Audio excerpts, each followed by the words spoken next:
네, 영혼의 경제학자 명재경제학과의 우석진 교수 모셨습니다. 어서 오세요. 예, 안녕하세요. 영혼의 경제학자 우석진입니다. 네, 여쭤볼 게 참 많은데요. 일단 이거부터 좀 여쭤볼게요. 지난주에 광주 복합 쇼핑몰 사업 있잖아요. 이게 지금 여야 이제 그 공방거리가 됐는데 이거 어떻게 봐야 되는 겁니까? 뭐 제가 봤을 때는 광주의 민도가 높기 때문에 네. 그럼 뭐 복합 쇼핑몰 하나 가지고 크게 술렁이지는 않을 것 같은데 네. 다만 이제 민주당의 대응 태도가 조금 문제가 있다. 왜냐면은 어떤 이제 점에서요? 뭐 이제 광주 시민이 유권자이면서 또 소비자이기도 하죠. 네. 그래서 소비자 후생도 좀 고려를 해줘야 되는데 저도 이번에 알았는데 뭐 복합 쇼핑몰이 없다는 것을 알고 깜짝 놀랐어요. 그래서 이게 대통령 선거의 공약이 아니다. 아니면은 뭐 우리 뭐 반대한다 이런 식의 문제 접근은 좋은 것 같지는 않아요. 네. 다만 이제 이재명 후보 같은 경우에는 이게 그렇게 유치한다, 유치하지 않는다 이런 문제가 아니고 유치하되 이제 기존 서민 상권하고 어떻게 상생 방안을 할 수 있는지 그런 방안을 모색을 한다 이런 식으로 발표했으면 어땠을까 좀 아쉬움이 남습니다. 예. 그래요? 알겠습니다. 그다음에 또 하나 이제 그 GRDP라고 하는 또 용어가 등장을 했는데 이것도 팩트 체크가 필요한 부분이라면서요. 예, 그래서 이제 몇 가지가 지적이 됐는데 일단 이제 광주 같은 경우에 한 뭐 노동자로 표현할 수도 있고 근로자로 표현할 수가 있는 규모가 한 70만 정도 돼요. 네. 그 중에 한 18.5%가 자영업자예요. 그래서 대구를 비교해 보면 대구가 한 20%, 20.8% 정도 되거든요. 네. 그래서 전국 평균보다는 조금 낮은 수준이다 이렇게 볼 수가 있고, 그래서 자영업자가 아주 많은 그런 상황은 아니다 이렇게 보고 싶고, 네. 그다음에 GRDP 같은 경우에는 이제 지역 내 총생산이에요. 아무래도 이제 규모가 큰 곳이 생산이 많겠죠. 근데 이제 국민의힘에서 광주의 GRDP가 전국 꼴찌다 이렇게 주장을 했나요? 그렇죠. 그래서 이제 비교를 해봐야 되는데 그러면 이제 전체 규모로 볼 게 아니고 1인당 GRDP를 바꿔서 봐야 되는데 그렇게 비교해 보면은 제일 낮은 곳이 대구, 부산, 광주 순이에요. 꼴찌는 아니네요, 그러면. 꼴찌는 아닙니다. 그래서 전남은 이제 상위권에 속하고요. 네. 뭐 다만 이제 좀 그 고려 좀 해봐야 되는 것이 이건 생산이기 때문에 생산이 적다고 해서 소비가 적은 것은 또 아니다. 네. 왜냐하면 딴 데 돈을 벌어가지고 그 지역에서 소비를 할 수 있기 때문에 그래서 그렇게 바로 연결되는 건 아니다. 다만 광주가 꼴등은 아니다. 이제 이렇게 팩트 체크 해드리겠습니다. 아무튼 윤석열 후보가 유세중에 이제 이 발언을 했다라는 건데. 그렇게 이제 많이 알려져 있었죠. 대구 광주가 꼴찌다 이제 이렇게는 알려져 있었죠. 근데 아무튼 이제 그런 식으로 이제 주장을 했는데 꼴찌가 아니더라. 그렇죠. 이런 말씀이신 거고요. 지금 공식 선거운동 시작이 됐고 당연히 이제 후보 등록 이루어졌고 이러면 당연히 그 공약집이 나와야 되는데 책자 형태로 보통 나오거든요. 아직도 안 나왔다면서요. 뭐 여러 가지 이유로 안 나오는 것 같아요. 네. 저는 왜 이 선거 공약집을 왜 기다리냐면은 이제 후보들이 지금 유세를 막 다니잖아요. 그리고 그러면서 계속 내용을 바꾸기 때문에 어떤 거를 정확하게 공약했는지를 확인할 수가 없어요. 그래서 지난 후보 토론에서도 잘 보면은 후보들끼리 싸우는 내용 중에 하나가 잘 알고 질문하시라 뭐 이런 얘기를 많이 하거든요. 내가 언제 그렇게 얘기했냐. 내가 언제 그렇게 얘기했냐. 그래서 이제 공식 그 공약집이 필요한데 20일도 채 남지 않은 이 시점에서 공약집이 없다는 거가 참 유감입니다. 그러게요, 참. 뭐 특히 이제 이재명 후보 같은 경우에 이제 뭐 선언문, SNS 아니면 정책 공약 발표 등 해가지고 한 250여 차례 지금 발표를 했고 윤석열 후보도 뭐 쇼츠 이런 거 포함해가지고 한 220차례 발표를 했거든요. 뭐 신당 약속 이런 거 해가지고. 그 안에서도 사실은 일관성이 없는 것도 있기 때문에 공식 공약집이 나와서 그걸 보고서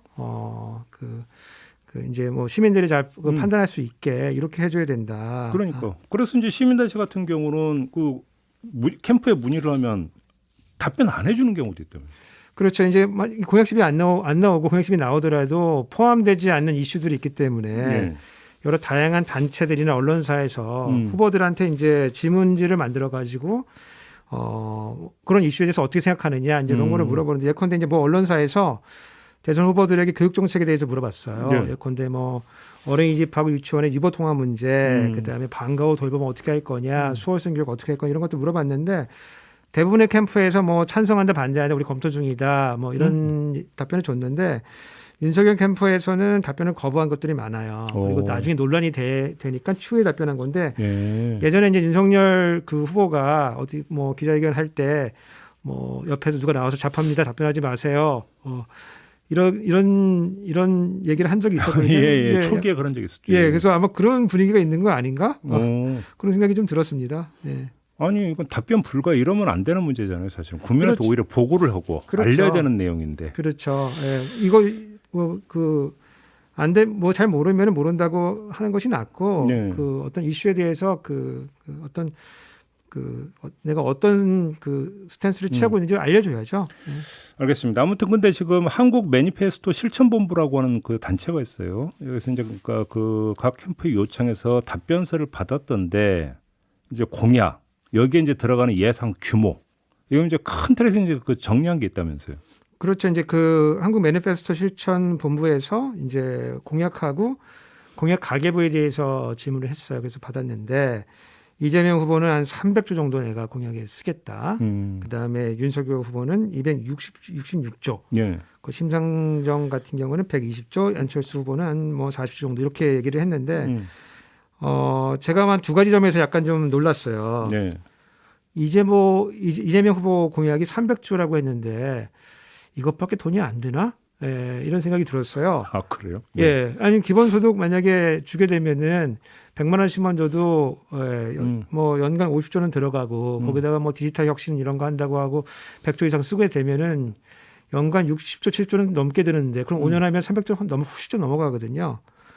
그래서 굉장히 놀랐고 두 번째는 윤석열 후보가 266조를 얘기했는데 별 차이가 안 난다.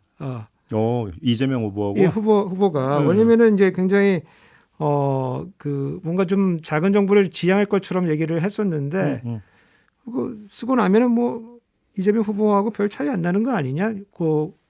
근데 뭐 돈 퍼주기다 이런 공격을 많이 했었는데 규모 자체 별 차이가 안 나니까 예, 약간 좀 제대로 그 소요가 제대로 산출된 건가 이런 의문이 좀 들었습니다. 재원 조달 방안은 어떻게 평가하세요? 요거는 뭐 사실은 좀 문제가 많습니다. 예. 예, 그래서 이재명 후보 측은 재원 조달 방안에 대해서 방안만 냈고 각각 방안에서 얼마큼 조달할지 규모를 내지 않았어요. 그래서 사실은 현실성의 문제가 좀 있어 보이고 예. 윤석열 후보 같은 경우에는 이제 세입 증가분하고 지출 구조조정으로 마련하겠다. 예컨대 세출 구조조정해서 한 150조 마련하고 세수 자연증분이 있으니까 뭐 116조 마련하겠다고 하는 건데 세출 구조조정 150조니까 1년에 3초씩 구조조정하는 거거든요. 근데 3초씩 구조조정을 한 역대 정부가 없어요. 아 그런가요? 예, 뭐 잘해봐야 이제 5조에서 10조 정도 하는 건데 예. 그래서 저는 현실성이 떨어진다고 생각이 좀 들고 그 다음에 자연증분 116조를 쓰겠다는 건데 이게 자연증분이 그 세입에만 있는 건 아니에요. 지출에도 자연증분이 있어요. 아 그런가요? 왜냐하면 특히 우리나라 같은 경우는 이제 저출산 고령화 때문에 고령화 속도가 굉장히 빠르거든요. 그러면은 이제 노령 계층에 들어가는 지출은 늘어나면서 굉장히 그 비용도 커지거든요. 무조건 지출하게 돼 있으니까. 무조건 지출하게 돼 있고 법정 지출도 많기 때문에 예. 세입 증가분을 지출 증가분에 다 써도 부족할 수도 있어요. 아하. 그래서 그 재원을 다른 공약 사업에 쓰겠다. 이게 현실적인 재원 대책인가라고 하는 문제가 있고 또 그다음에 그 윤석열 후보 같은 경우에는 감세도 여러 가지 주장을 했어요. 그런데 주식 양도차익에 대한 양도소득세도 좀 없애겠다. 지난주에 잠깐 말씀해 주셨죠. 예, 그리고 뭐 여러 가지 뭐 감면도 하겠다. 이제 이런 걸 내놨기 때문에 세입 자체도 그렇게 증가를 많이 하지 않을 가능성도 있어요. 그렇기 때문에 지금 양 당이 내놓은 이런 어떤 재원 조달 방안이 상당히 비현실적이다. 저는 이제 그렇게 보여집니다. 예. 그러면 속칭 일단 지르고 보자. 두 후보 모두 뭐 이런 거라고 봐야 되는 겁니까? 어떻게 되겠지 뭐 그런 거 아닐까 싶어요. 그래요. 예. 예. 알겠습니다. 지금 마지막으로 좀 다른 문제 좀 하나 여쭤보고 싶은데 추경이 있잖아요. 예. 뭐 35조, 50조 이런 얘기 뭐 여야에서 했는데 결국 정부는 14조였고 그다음에 지금 더불어민주당 같은 경우는 본회의 처리하면서 한 3조 정도 증액해서 한 17조 정도로 하겠다 뭐 이렇게 하는 것 같은데 왜 이게 크게 증액되지 못한 이유가 뭘까요? 아무래도 이제 그 정부 여당을 이제 세게 그러니까 정부안을 받아들이지 않고 좀 더 확장하게 되면은 이제 정부를 공격을 해야 되는데 그렇게 하다 보면 이제 문재인 대통령의 공격으로 이어지기 때문에 아마 그런 게 좀 부담스러운 거 아닌가 싶고 두 번째 이유는 이재명 후보의 이제 문제 해결 방식인 것 같아요.